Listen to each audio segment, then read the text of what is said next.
જૂનાગઢના જોશીપુરામાં TP scheme 6 લાગુ થતા વિરોધ કરવામાં આવ્યો। ટીપી સ્કીમ 6 સામે રહીશોએ વિરોધ નોંધાવ્યો છે। નોટિસ મળતા સ્થાનિકોમાં ચિંતા અને રોષની લાગણી જોવા મળી। મોટી સંખ્યામાં લોકો વાંધા અરજી કરવા માટે પહોંચ્યા।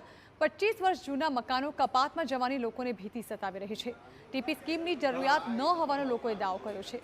સ્થાનિકોનો દાવો છે કે ટીપી સ્કીમ લાગુ થવાથી તેમણે મહેનત કરીને તૈયાર કરેલા મકાનો કપાતમાં જશે, જેનાથી મોટી સંખ્યામાં લોકોને અસર થશે। અમને આ નોટિસ મળી છે રોડ પૂરા કરવાની, જે 7.5 મીટરનો છે એ લોકોને 9 મીટરનો કરવો છે।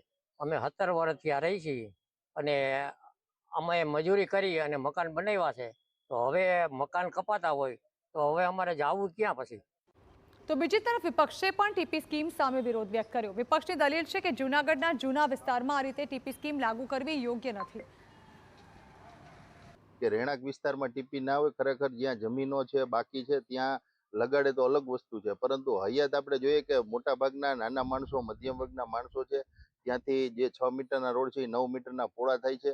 તો આપણે જોઈએ કે એમાં કેટલી બધી 1.5 થી 2-3 મીટર જેટલા લોકોના ઘર મકાન કપાશે, ભવિષ્યમાં કપાશે। ઉપરાંત એની ઉપર બીટરમેન ચાર્જ અને બીજા અન્ય ટીપીના ચાર્જ લગાડી અને 1-1, 1.5, 2-2 કરોડ જેવા આખા સર્વે નંબરના જેટલા મકાનો છે એમની ઉપર આ બોજો નાખવામાં આવેલો છે। તો લોકોના વિરોધ અંગે નગર નિયોજક અધિકારીએ દાવો કર્યો કે તમામ લોકો પાસેથી વાંધા અરજી મંગાવવામાં આવી છે। જો કોઈને વાંધો હશે તો નિયમ મુજબ કાર્યવાહી થશે। કાલ સરકારશ્રીએ સ્કીમ મંજૂર કરી છે અને સુનાવણી માટે મેં નોટિસ આપી છે 5, 6, 7 તારીખે અને 12 અને 13 તારીખે એ સુનાવણી માટે અરજદારોને હાજર રહેવા જણાવેલ છે। એમને જે બી વાંધા સૂચન હોય ટીપી સ્કીમ અન્વયે તો મને રજૂઆત કરી શકે છે।